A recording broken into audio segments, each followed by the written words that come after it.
buhay o kabiguan, ng ligaya o lungkot. Kaya marapat lamang na tanggapin si Jesus bilang tagapagligtas at Panginoon. At matapos yun ay panariwain ang katapatan at paglapit sa Kanya bawat araw o day by day. Ang day by day ay naglalayong umalalay sa pang-araw-araw na pamumuhay. Narito po si Kuya Ed Lapis sa mensaheng pinamagatang Money Matters. Make money stay. Ang pamagat po ng pag-aaral natin ngayon, make money stay. Kailangan pag dinalaw ka na ng pera, huwag ka nang iwan pang muli. Salamat Panginoon dahil kayo ay nagbibigay ng mga kailangan namin.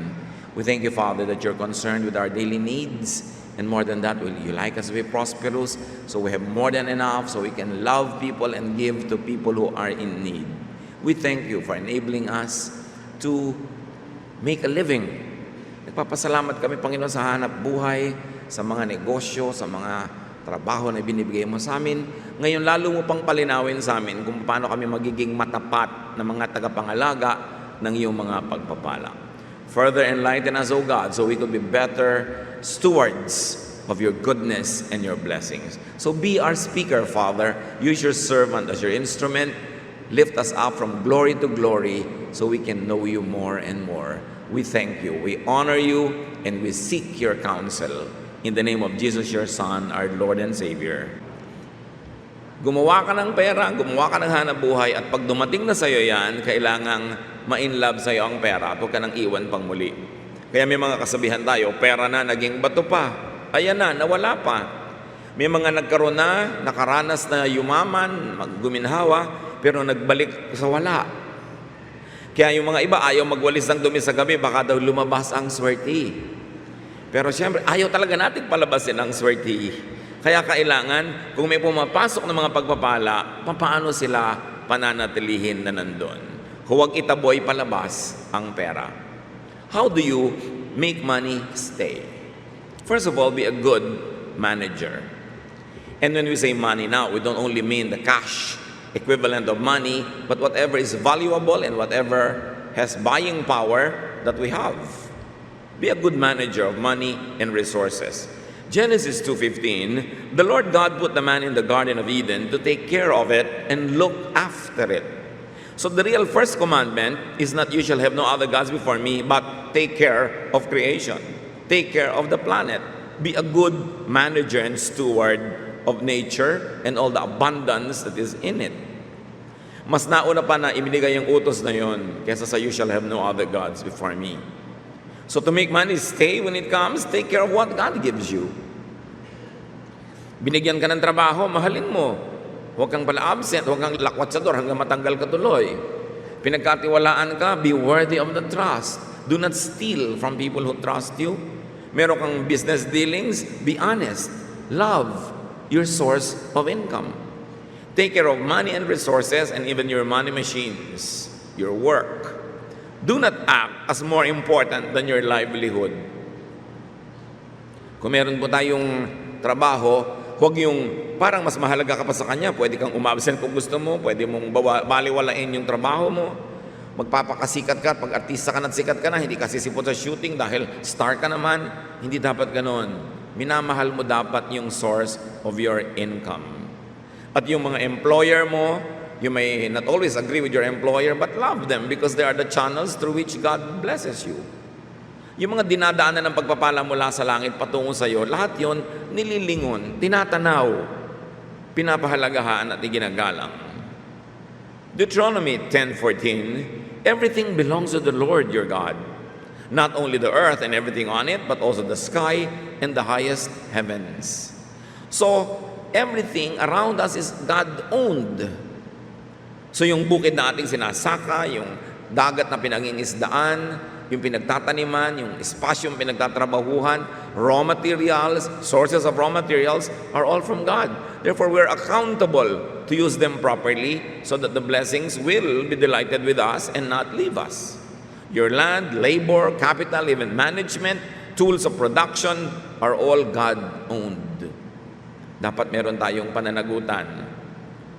Psalm 50, 10 to 11. Every animal in the forest belongs to me, and so do the cattle on 1,000 hills. I know all the birds in the mountains, and every wild creature is in my care. So wala tayong pwedeng mahuli para kainin, palakihin para itinda. Wala tayong pwedeng palaguin, itanim para magbunga na hindi galing sa Diyos. Kasama na yung ating talent and skill. It's not only the materials outside of our bodies that are God-owned, but also all the talents that are in us are God-given. So do God's work.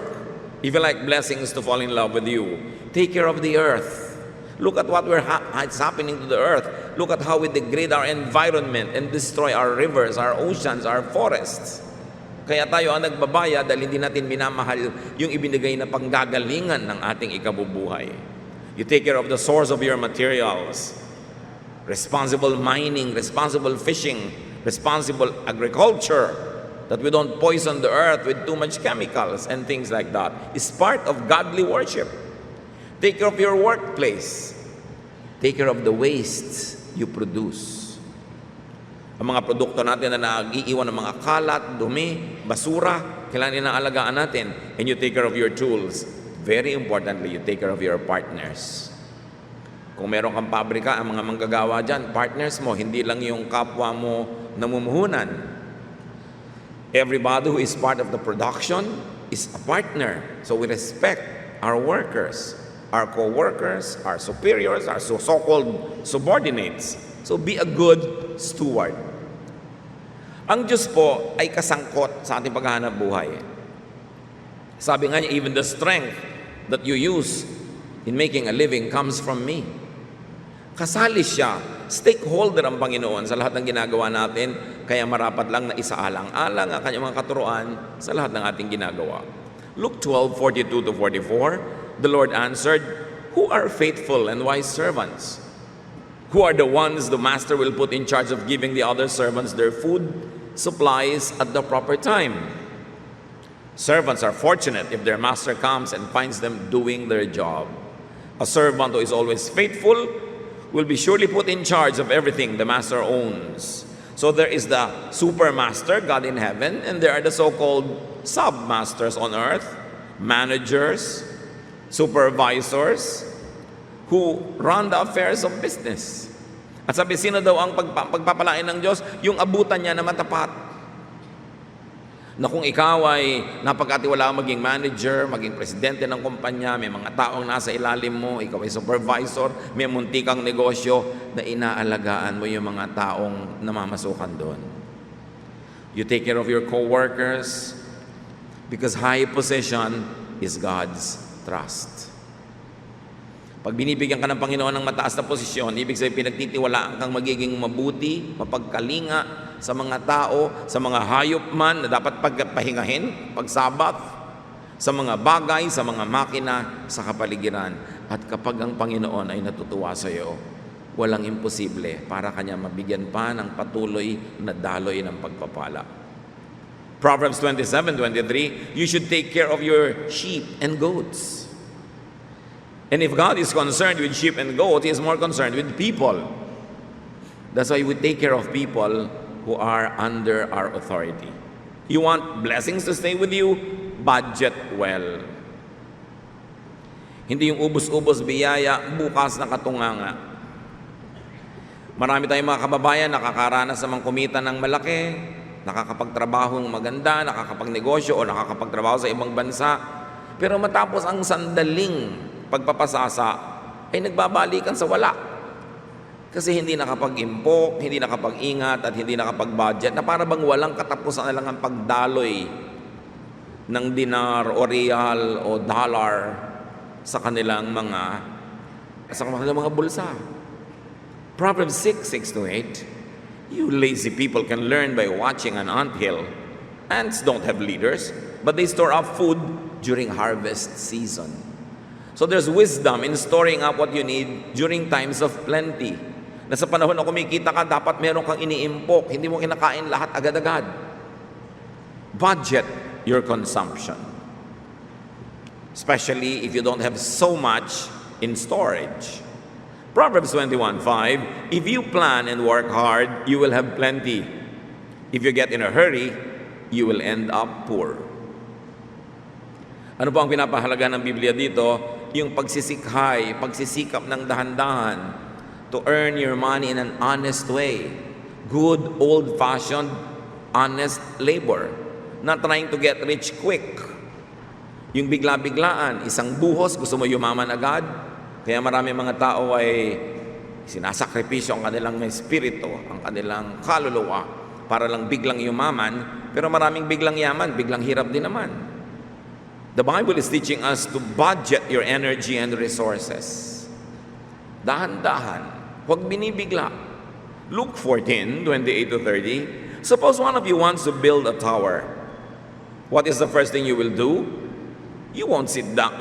Won't you sit down and figure out how much it will cost, and if you have enough money to pay for it? Otherwise, you will start building a tower, but not be able to finish. Then everyone who sees what is happening will laugh at you. They will say, you started building, but could not finish the job. Napakasimple naman ang logic dito. Bago ka magsimulang magpagawa ng bahay, ng kahit ano, tiyakin mo muna na meron kang sapat na pangtapos. Dahil baka bumitin sa kalagitnaan, yung mga naiingit-ingit sa'yo sa paligid, pagtatawanan ka ngayon. Napakahirap yung may OFW kang anak o asawa o magulang, kasi yung kapitbahay mo nagpagawa, maiinggit ka na, gusto mo na rin magpagawa. Anak, nagpapagawa na ang kapitbahay natin, kailangan magpagawa na rin tayo. So paggawa na ng paggawa, tapos sulat ng sulat, wala ng semento, wala ng bakal, magpapasweldo na, kailangan ng pera. Yun namang nasa abroad, swelduhan lang naman, hindi naman yun nanganganak ng pera. So anong gagawin pag may sobrang need na wala naman sa sweldo niya, ipanghungutang ngayon? Itong mga nasa Pilipinas, nagpapayabangan yung mga magkakapit-bahay. Makikita mo yan sa kalagitnaan ng bukid, may mansionic house. Bakit? Mga bahay na ang daming pinto, wala naman pinupuntahan. Yung mga bahay na ang daming bubong, may isang bubong na, may mga bubong pang korting daming bubong. Sa kaya nakuha yung mga bubong na yun? Para kaya tirhan ng mga ibon at mga panike. Sana kopya yung mga Mediterranean style. Hindi naman Mediterranean talaga, medyo lang. Mediterranean ang mga bahay, no? Ay, may OFW din siguro. Ay, may OFW. Siguro ang anak nito marino. Siguro ang asawa nun nagtatrabaho sa ibang bansa. Kawawa naman sila paggawa ng kagagandang bahay dahil nagpapaligsahan tong mga nandito sa Pilipinas. Tapos pag natanggal sa trabaho, wala na, nakatunga nga na lahat. Mabebenta na si bahay kasi wala namang investment. Gastos ang inaatupag, hindi kung paano kikita. Ay anak, meron ka na palang 300,000 pesos, pwede tayo magsimula ng maliit na negosyo. Hindi. Huy, may 300,000 ka na, makakabili na tayo ng second-hand kotse. Tapos lalagyan mo naman ng gasolina si kotse. Ipapagawa mo si kotse. Lumalaki ang gastos, walang kita. Sabi sa Biblia, bago ka magpagawa ng bahay, magtanim ka muna. At yung inani mo, yung kinita mo, yun ang ipagpagawa mo ng bahay. Huwag mong kainin ang ipupunla mo ng mga binhi. Kailangang itanim mo yon at ang kainin mo yung bunga. Importante na mag-isip, magkaroon ka ng financial plan. Because if you don't have a financial plan in your life, you are actually planning to be miserable. So plan and budget, especially your major expenses. How else do you keep money? Avoid needless and foolish risks. Proverbs 22 verse 3, when you see trouble coming, don't be stupid and walk right into it. Be smart and hide. Pag nakakaamoy ka ng peligro, umiwas ka, lumayo. Lalo sa mga mamilis na kumita ng pera, huwag sobrang maghangad. Huwag tayong padaya sa kasakiman. Huwag tayong maging biktima ng ating kasakiman. Yung mga, alam mo, maghulog ka lang dito ng 1,000, sa Sabado magiging 1,200 na. Talaga? Ang laki naman ng kita? Too good to be true? If it's too good to be true, it's not true.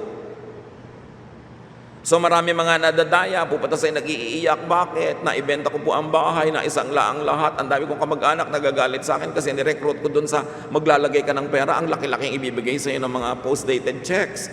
Sa mga unang linggo lang pala kikita, tapos tatalbog. Parang hindi naman yata bago yan, sister. Parang 10 beses nang nangyari yan sa ating bansa na dyaryo natin TV, na biktima ka pa rin. Hindi mo na ba nalaman na pagka ang laki ng kita, hindi yun totoo? Papaganahin ka lang sa simula. But we are blinded by greed. There's nothing else and no way else to call it. What is greed? When you get more than you deserve, that's greed.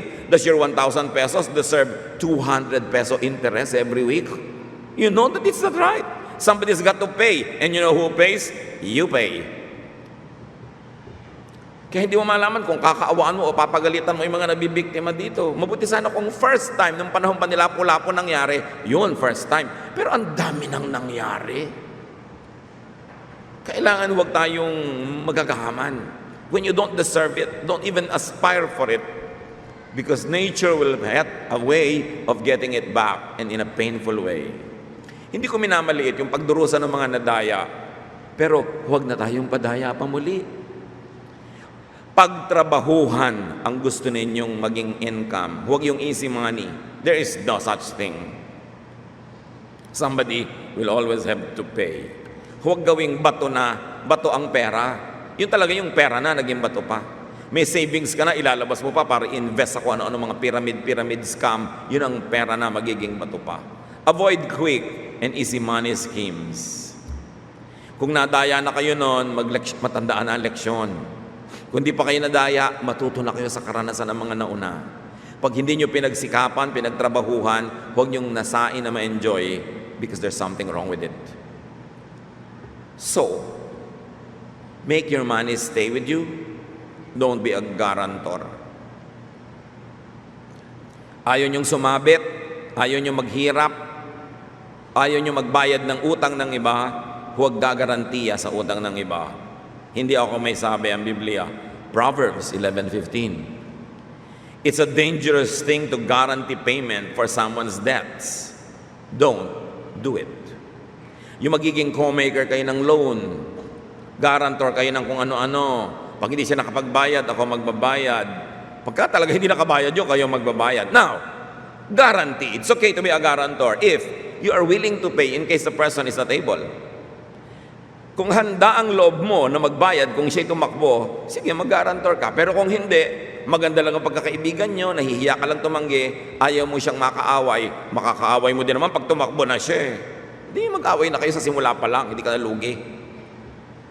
Magdaramdam pala sa'yo pagka nangyari yon, pero hindi mo pinirmahan ang kanyang pinapapirmahan na guarantor ka, magdaramdam, hayaan mo na magdamdam agad. Kesa umutang siya, hindi niya mabayaran, ikaw ngayon ang nagdaramdam. At ikaw ang magbabayad nun. Ang Bible na mismo, full of wisdom, tells you, don't be a guarantor. Pero dagdagan natin ang unless. Unless you're ready to pay, and unless you're willing to be ready to pay. Proverbs 24:3-4. Use wisdom and understanding to establish your home. Let good sense fill the rooms with priceless treasures. Kailangan nag-iisip. Kailangan matalino. At kailangan yung ibinigay sa atin ng Panginoon na blessing, huwag tayong bulagsak at pabaya. You want blessings to stay with you? Save, as we've been saying all along. Proverbs 21:20, be sensible and store up precious treasures. Don't waste them like a fool. Ano po ang suitable na savings? Generally speaking, many financial experts tell you, 10% of your income should be saved. 10%? Kulang pa nga buwan-buwan magte-10% pa ako. Yun nga wala kang kapera-pera, kaya lalong dapat ka mag-save. Paano pagka nahulog ka sa hagdan at nabali ang leg mo? Paano kung kailangan mong mapa-ospital? Paano kung merong isang biglang pagkakagastusan? Paano pag biglang nagbenta ng mga kotse, tigta 10 pesos, hindi ka malang makabili, wala kang 10 pesos. Kaya sito sabi yung wala pa nga kami, magsasave pa. Mas wala ka, mas dapat ka mag-save. Kasi mas kailangan mo yun. Yung mayaman, hindi niya kailangan mag-save. Kaya bihirang mayaman ng may insurance. Kasi kaya naman niyang bayaran kung magkaroon siya ng gastos. Sabi mo, mahirap na nga ako, insurance pa. Kaya mga kailangan kasi wala ka talagang pera. I-budget mo yan. Proverbs 30:24-25. On this earth, 4 things are small but very wise. Ants, who seem to be feeble, but store up food all summer long, plus 3 others that do not concern us right now. Sabi, alam niyo ba, may mga 4 na maliliit na mga nilalang dito sa mundo na matitino. Isa doon, langgam.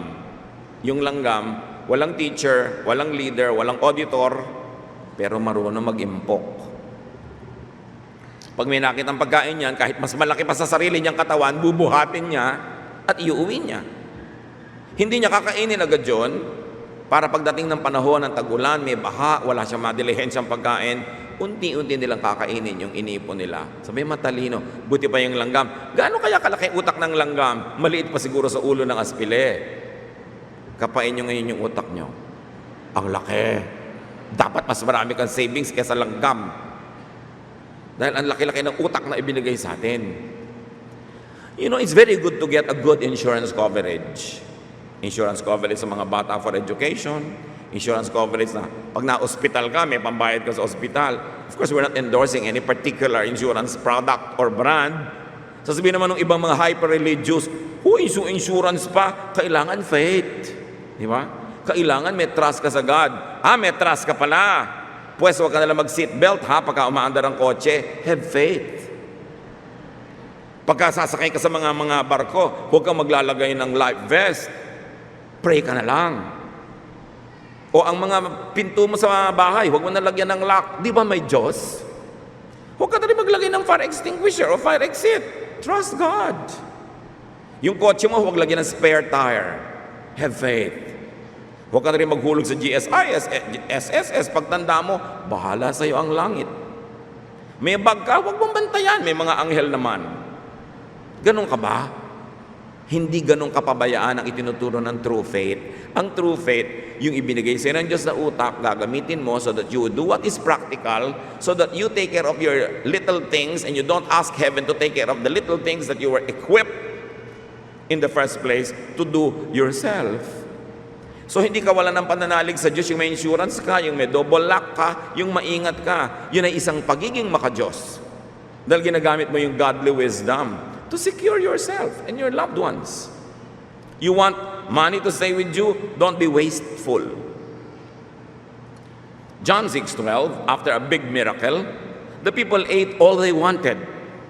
And Jesus told his disciples to gather up the leftovers so that nothing would be wasted. Nagpakain ng Panginoon ng 5,000 men plus women and children. Tapos yung mga mumunting mga mumu at mga pispis dyan, ipinaipon niya para daw walang masayang. Sasabihin mo, matapos ka magpakain ng 5,000 katao, yung mga mumunting mga basket na mga tira, mahalaga pa ba? Yes. What is wasteful? Expensive need not be wasteful when it is well used. Pagsulit, kahit mahal, hindi sayang. Hindi aksaya. But cheap that is not well used or cannot even be used because it is so cheap, that's a big waste. Kahit mura, hindi mo naman pakinabangan, hindi sulit, mas sayang yon kesa mahal. Pag sulit, hindi siya sayang. Keep blessings in your pocket. Be a good trustee. Be a good employee of God. Luke 12:47-48. If servants are not ready or willing to do what their master wants them to do, they will be beaten hard. But servants who don't know what their master wants them to do will not be beaten so hard for doing wrong. If God has been generous with you, He will expect you to serve Him well. But if He has been more than generous, He will expect you to serve Him even better. Ito yung to whom much is given, much is required. Kung binibigyan ka ng Panginoon ng mga pagpapala, lalong inaasahan ang Panginoon na ikay magiging matalino, maingat, matapat, at mapagkalinga sa mga nangangailangan ng kanilinga. So, generous ba sa iyo ang Diyos? Serve well. More generous ba sa iyo? Serve better. It is expected of you. So, keep your blessings by being a good under-shepherd. Kahit may mga nagre-report sa iyo mga tao, nagre-report ka rin sa taong nakatataas sa iyo, and definitely nagre-report ka sa Diyos. dapat na ulitin, take care of people under your management. Hindi yung yumayaman ng kumpanya, pero yung may-ari lang kasi mga empleyado na iiwan. Hindi yung yumayaman ka, yung mga tao under you na iiwan sobra, kailangan meron kang pangangalinga sa kanila. You could be the only direct source of the employee's needs. Pakinggan nyo to mga employer. Kung kayo yung may mga empleyado, may tauhan kayo sa bahay, halimbawa, may tauhan kayo sa kumpanya, kayo lang naman ang inaasahan nila, di ba? Wala nang iba. Lahat ng income nila galing na lang sa inyo. Lahat. Lahat ng kakainin ng anak nila, ng asawa, ng pamilya nila, lahat ng kanilang tutustusin, isusuot, ibabayad sa mga panggastos, galing sa inyo. So if you can afford, be more generous. Because you are the only source of their finances. If these people are working for you full-time, their salary is their only source of income, not only for them, but for their whole family. So be more generous. And if God is very generous with you, God gives you a lot of money, give more money beyond what is required by the law. Mas maging mabuti ka at hindi ka malulugi nun, lalo kang pagpapalain ng Diyos. Dahil unang-una, paano ka malulugi kahit ka magbigay napagpala ka na, nabigyan ka na nga, kaya kami maipapamigay. Pero lalo ka pang pagpapalain, yan ang pangako ng Diyos. So, remember that God owns everything. Your mode of production, your tools of production, all from God. So keep God in the equation. Dapat makadiyos ang mga policies, makadiyos ang pagpapasweldo, makadiyos ang mga pagbibigay mo ng mga araw ng pahinga, ng mga bakasyon. Kung kaya mo naman na pag mga big important family holidays, pauwiin mo na lang mga household staff mo para sila ding mga pamilya magkakasama, kayo-kayo na lang ang sa bahay nyo. Para naman may time din sila sa pamilya nila. Dapat marunong tayong kumalinga sa kapwa. Baliwala ang relihiyon kung hindi ka mabuti sa kapwa. Religion is nothing if you are not kind and good to your fellow men. 1 Corinthians 16:2, that is, each Sunday, each of you must put aside part of what you have earned. Sabi, linggo-linggo, may part of your income na dapat itabi mo at yun talaga ay para sa collection. It is a godly policy. It's a policy sustained both in the Old and the New Testaments. You want money to stay with you, you are blessed and you want to remain blessed. Malachi 3:10-11 tells us very clearly, and it is as biblical as John 3:16. I am the Lord all-powerful, and I challenge you to put me to the test. Bring the entire 10% into the storehouse, so there will be food in my house. Then I will open the windows of heaven and flood you with blessing after blessing. I will stop locusts from destroying your crops and keeping your vineyards from producing. This is a command with a promise, like the command to honor your parents with the promise of a long and good life. Again, this is a command with a promise, bring the full 10% to the storehouse of God. Yung iba naman gusto pang mandaya, sa gross po ba yan naka-base o sa net? Kung ano yung mas malaki, yun ang gawin mo para tiyakan na tama ang ginagawa mo. Hindi yung gusto mong yung mas maliit, ang kwenta na lumabas. Kwentas claras at sabi, full. Of course, nobody is policing anybody and checking if you're doing it. So you check yourself because the blessing that you will get is for yourself. And the blessing that will be withheld is withheld from you anyway. So you must be responsible for yourself. Sabi ni Lord, subukin niyo ako, may hamon. Bihirang manghamon ng Diyos, ha? Sabi niya, hinahamon ko kayo. Subukan niyo ito at mapatunayan niyo. Hindi magkakaroon ng salot ang inyong mga tanim. Hindi magkakaroon ng abala ang inyong mga negosyo. Ang paghahanap buhay niyo ay patuloy at papasaganain ko kayo na magkakandalito-lito kayo kabibilang ng mga pagpapalang di matapos-tapos na darating sa inyong buhay. Sabi niya, I am the Lord all-powerful. I can do anything. It's a command. So yung iba magtatanong pa, pati po ba 30th month pay? Eh di ba income mo ngayon? Kaya malalaman mo pagka ang church faithful, dapat pagka Disyembre nagdodobling income kasi nagdodobling income ng lahat. But sadly, it's not happening, ha? May mga nandadaya. Pero kung siguro bigla kayong na-guilty, may pagkakataon pa kayong ituwid dyan. Huwag niyong dinadaya ang Diyos kasi hindi naman kayo mananalo. Paminsan-minsan, dapat tayo makatanggap ng walang patumangga, diretsang pagtuturo tungkol sa tithing. Kasi talagang biblical yan. At lahat ng mga masasagana sa buhay magpapatotoo sa inyo, pag hinamon ka ng Diyos, siradong papatunayan nga niya. Only those that do not take the challenge are not able to prove it. So keep the blessing inside of you tight. Ganun kasimple lang yun. At huwag mong lituhin ang sarili mo sa kwenta. Kung marami kang kwenta, yung pinakamataas na kwenta ang gawin mo para hindi ka malito. Bakit? Kung sumobra ba yun, hindi ba marunong ang Diyos magsole? Kung kumulang, hindi ba siya marunong magdagdag ng singil? So be blessed even more. So Genesis 28:22, anong sabi ng isang matalinong tao? I will give back to you 1/10 of everything you give me. Bakit siya matalino? Biruin mo, bibigyan ka ng 100%, ang ibabalik mo lang 10, di ba? Ang talino mo nga nun. Para ka magbigay ng 10, may 19 na tira. Kasi may 100. Ba't mo pang hihinayangan? May 100 na nga na pagbabasihan.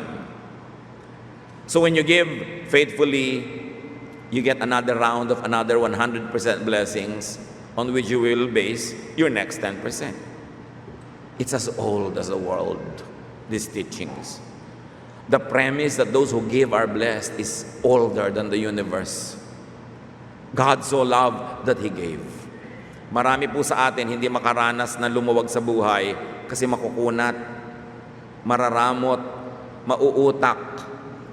Yung lagi nilang gusto nyo, kayo yung nililibre. Kaya tuloy dumarating yung panahon na hindi natin nyo kayang maglibre kahit gustuhin nyo dahil naghirap na kayo ng naghirap dahil talagang pinayagan nyo, kayo na lang lagi yung libre. Sino pinagpapala ng Diyos? Di yung naglilibre. Makahon niya lang sabihin, hoy sister, para mapagpala ka ng Diyos, ilibre mo ako. Hindi ganun. Ano? Ang kausap natin dito, ikaw yung naglilibre, huwag nang sumama loob mo dahil pinagpapala ka naman. Pero yung nagpapalibre, hindi nyo ba gagawing ambisyon? Ni minsan na kayo naman yung maglibre sa kapwa nyo? O yung minsang naglibre, pangalawang beses naglibre, pangatlo, sa pang-apat, duty na niya, tungkulin na niya kayong ilibre. Na yung i-blow out yung unang tao, i-blow out yung pangalawang tao, ikaw gusto mo nakapila ka na, i-blow out ka na rin dahil na i-blow out yung iba. So, talagang idadagan mo na yung buhay mo at kasiyahan mo sa iba. We should not be like that. That is not godly. Ang makadyos na ugali, yung ayaw mong magpabigat. Yung nakakakita ka ng isang taong tumutulong sa kapwa, tutulungan mo siya para makatulong. Hindi yung ikaw sasabihin mo, ako rin tulungan mo. Bakit siya tinutulungan mo? That is ungodly. Pag gano'n ang ugali natin, hindi tayo tinatabla ng Espiritu ng Diyos. Ang gusto mo makalamang, makahingi, makadagan sa kapwa, imbes makatulong. We should make it our goal to be self-supporting. And unless you're too old or too young or too sick, you must be self-supporting. And you must make it your goal to earn more than what you need so you will have spared to give away to the too young, too old, or too sick. Napakahalaga na sa society natin ang lahat magkaroon ng responsibilidad. Hindi isang OFW, 10 tao ang umaasa. Hindi na siya makaahon-ahon, hindi na siya makauwi-uwi sa dami ng mga pananagutan. We should be more responsible so we will not only attract blessings, but we will keep blessings. Pag dinapuan na kayo ng pera, dali-dali ba siyang umaalis? O nananatili? At nang aakit pa ng mga ibang perang lumapit din sa inyo, kaya parami ng parami. Para tayo dapat puno, kaakit-akit sa mga ibon na dapuan. Dapat ang ugali natin, pamamaraan, kaakit-akit sa pera para siya ay dumapo. At pagkadapo ay hindi biglang lumipad dahil, ay nagkamali yata akong dumapo dito. Bakit may nagkakapera sandali, bumabalik din sa wala? Meron naman patuloy at dumadagdag pa. Surely, there are right and wrong things that we do. Every aspect of life in the universe is governed by laws designed by God. There's natural law, there is moral law. May cause and effect. Pag mahirap ka, may dahilan. Pag maluwag ka sa buhay, may dahilan. Pag nilalayuan ka ng grasya, may dahilan. Dapat alamin mo para magawa mo ang tama, para yung mabuti pumunta sa iyong buhay. Ama namin, siyasatin niyo po kami kung anong tama namin ginagawa nang maituloy namin. Ano ang mali namin ginagawa para matigilan namin ito? Na huwag kaming maiinggit kailanman sa mga taong magiginhawa, kundi kung may tutularan kami, hindi yung paggastos nila, tularan namin yung ugali, yung trabaho, yung asal na nagbibigay sa kanila ng income. Turuan niyo kaming huwag maging pabigat sa aming kapwa, huwag yung mainggitin, at yung mga matutulungin ay tulungan namin, hindi dadagdag pa kami sa pabigat sa kanila. Pakita mo sa amin, Panginoon, ang mga tamang ginagawa ng mga anak mo para makaahon sa hirap, para pasukan ng grasya at manatili ang grasya sa aming buhay. Pagbulay-bulayan natin sumandali, mga kapatid, ang mga katuroang ito. Mayaman ang Diyos, mayaman ang planeta, hindi tayo dapat maralita. At kung mayaman ka na, dapat huwag ka na bumalik sa hirap. Do the right thing. Dear Lord, teach us, enlighten us, so we can partake in your bounty and we can be channels of blessings to many others. Let's be alone with God in silent reflection.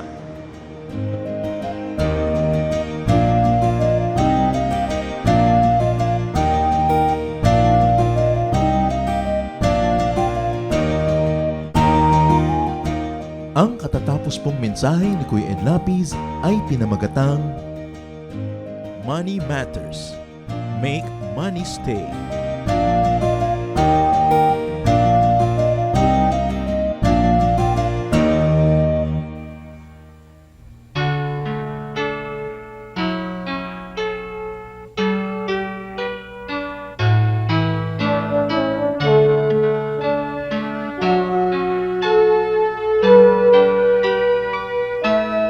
Kahit lagi ang pasakit dito sa buhay ko, kahit lagi ang pagluha dito sa buhay ko, sakali man itong aking pamatok, ubod ng bigat, sa tulong mo, Jesus, nakakaya ang lahat.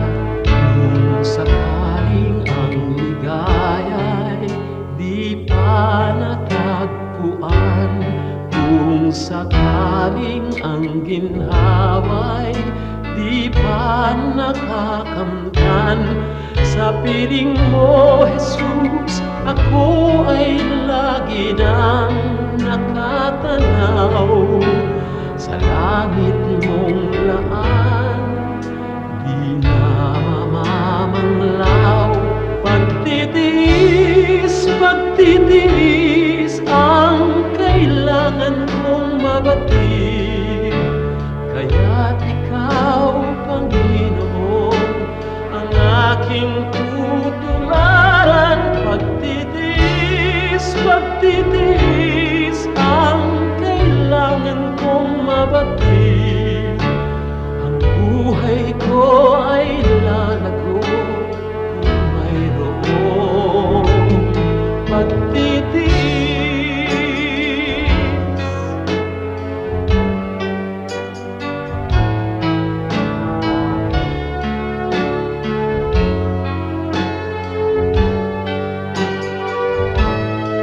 Kung sakaling ang ligaya'y di pa natagpuan, kung sakaling ang ginhawa'y di pa nakakamtan, sa piling mo, Jesus, ako ay lagi nang nakatanaw sa langit mong laan, di na mamamanglaw.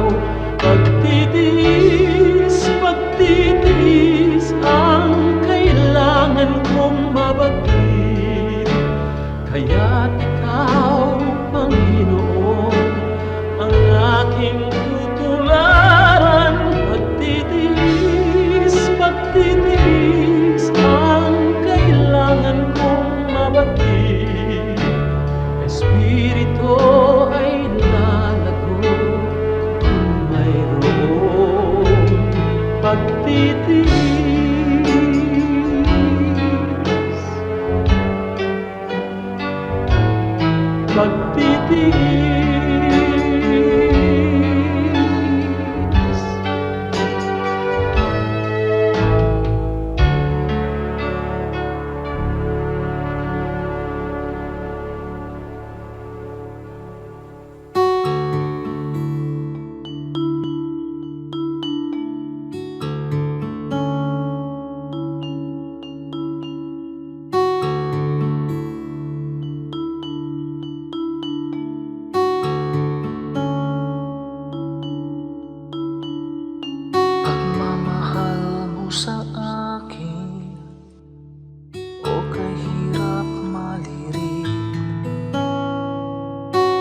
sarado ang isip kay kiting.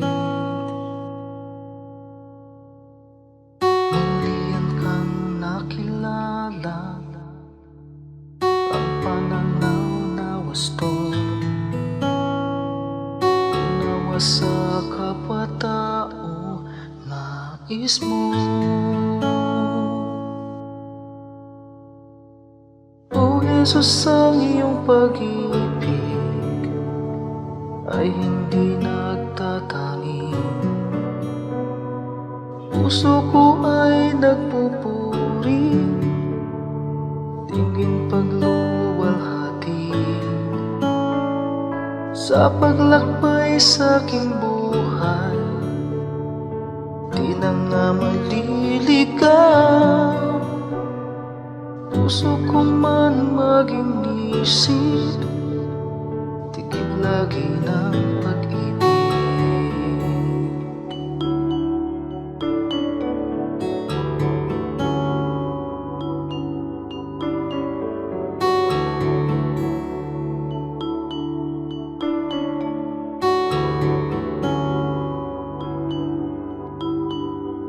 Kung ako'y magsalita man, wika ng bawat tao,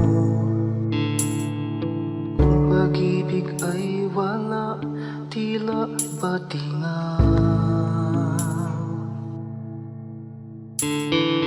Ang dalisay na pag-ibig ay mapagpahinuhod at hindi nga nagkukulang kailanman. O Jesus, ang iyong pag-ibig ay hindi nagtatangi. Puso ko ay nagpupuri, tingin pagluwalhati sa paglakbay sa aking buhay. Di na nga maliligaw, puso ko man maging isip, tigib lagi ng pag-ibig. O Jesus, ang iyong pag-ibig ay hindi nagtatangi. Puso ko ay nagpupuri, tingin pagluwalhati sa paglakbay sa aking buhay. Di na nga maliligaw, puso ko man maging isip, tigib lagi ng pag-ibig. Puso ko man maging isip, tigib lagi ng pag-ibig.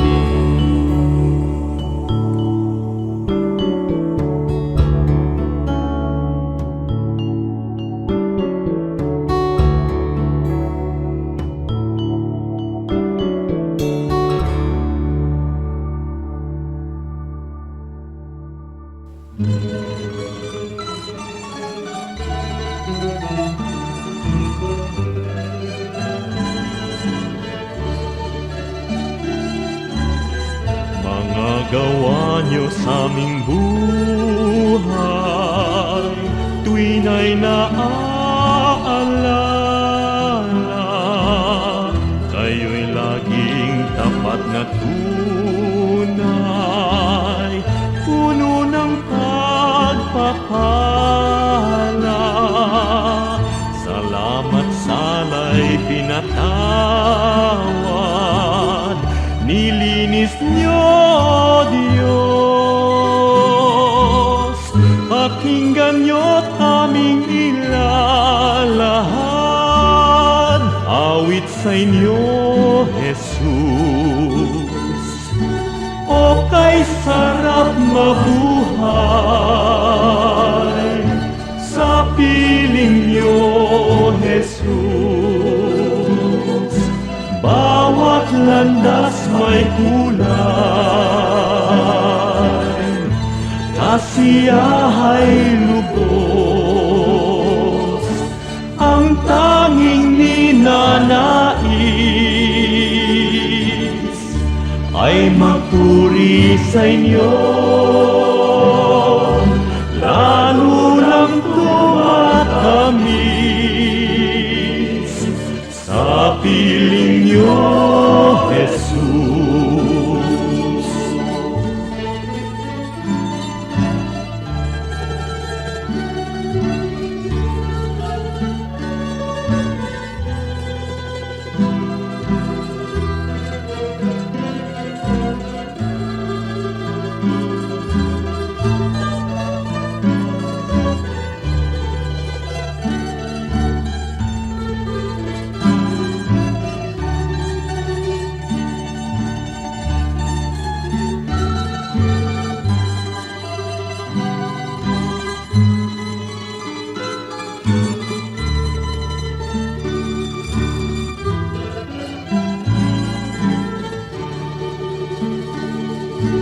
O kay sarap mabuhay sa piling niyo, Jesus. Bawat landas may kulay,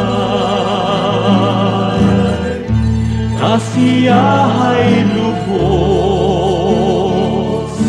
ang tanging ninanais ay magpuri sa inyo, lalo lang tumatamis sa piling niyo, Jesus. Bawat hakbang ay mayroong awit, bawat pintig ng puso, mga himig na makalangit sa damdami bugso.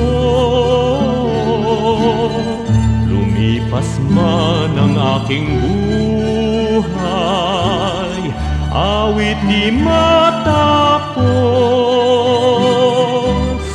sa langit man ay iaalay, pakinggan niyo, Jesus. O kay sarap mabuhay sa piling niyo, Jesus. Bawat landas may kulay,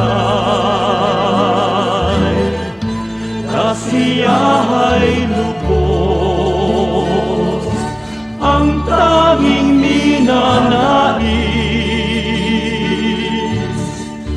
ay magpuri sa inyo, lalo lang tumatamis sa piling niyo, Jesus. Lalo lang tumatamis sa piling niyo, Jesus.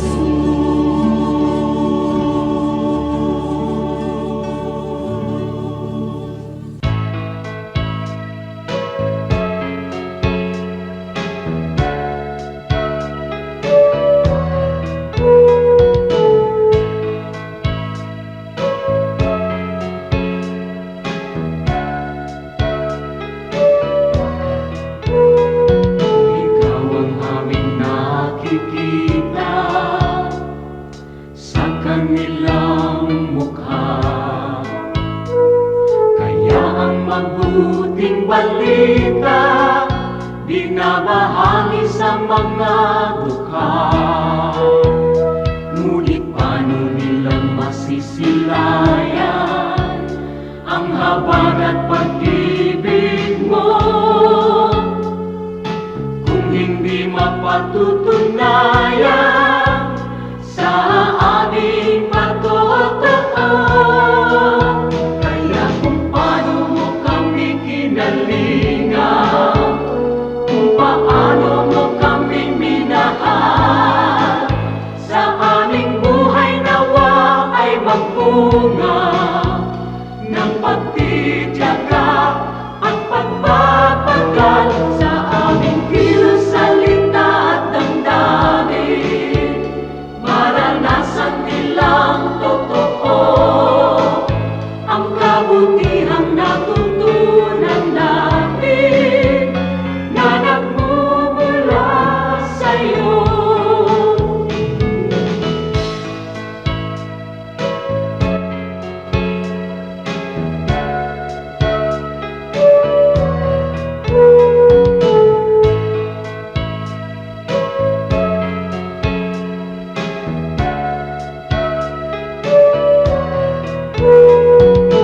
Kung ang tao at ang lipunan ay laging makasarili, sa'yo ang bagong panuntunan, ang maglingkod at magsilbi. Ang aming pananampalataya patuloy mong palaluin, at sa iyong dakilang biyaya di ka namin bibiguin.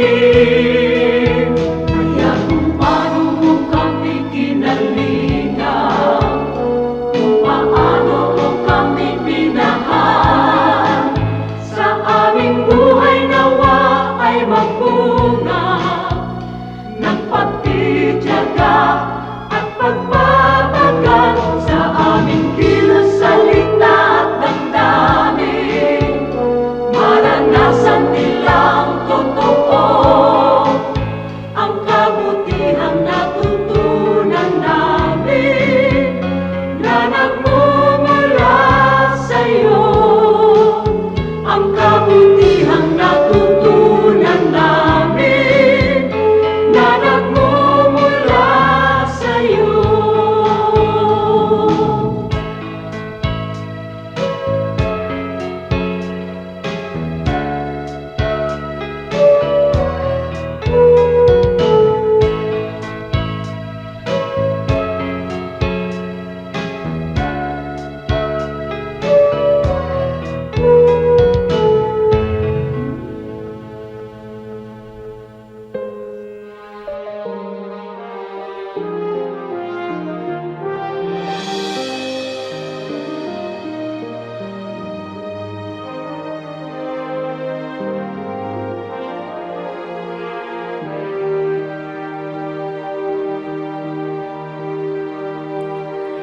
Di may hahambing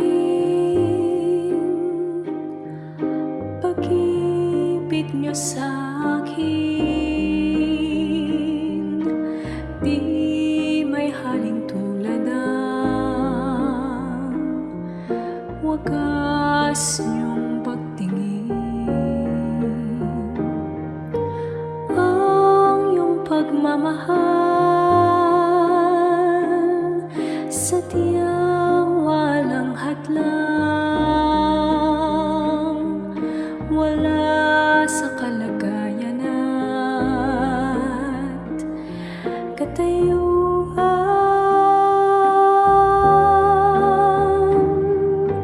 Hawak niyo aking kamay sa tuwing nanananglahay,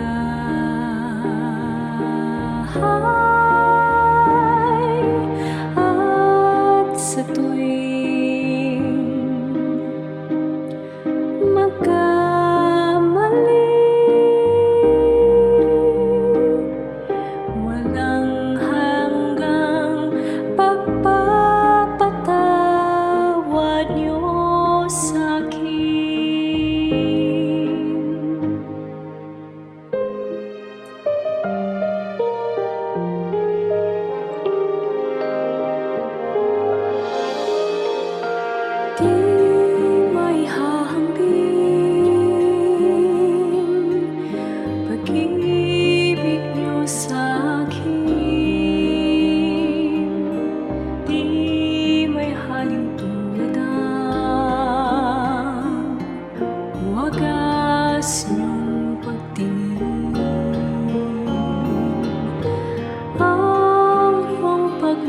mahal, sadyang walang hadlang, wala sa kalagayanan, katayuan,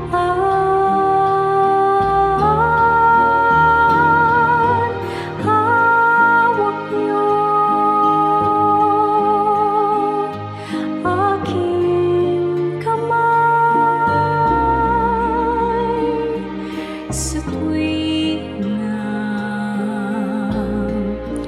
nananamlay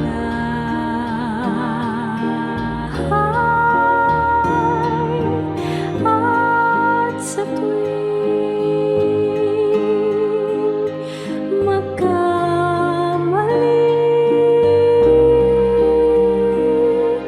walang hanggang pagpapatawad niyo sa'kin. Sadyang di mapigil ang kabutihan niyo, kahit tumigil pag-ikot ng mundo. Sa'king kahinaan di magbabago, pag-ibig niyo sa'kin laging naririto.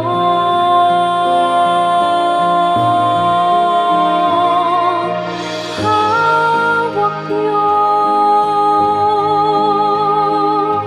aking kamay sa tuwing nananamlay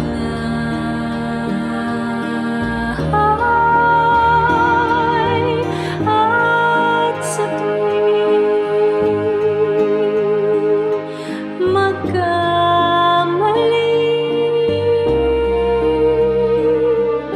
walang hanggang pagpapatawad niyo sa'kin. Hawak niyo aking kamay sa tuwing nananamlay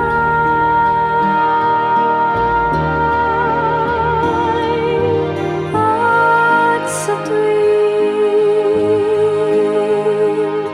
magkamali, walang hanggang pagpapatawad niyo sa'kin. Walang hanggang pagpapatawad niyo sa'kin.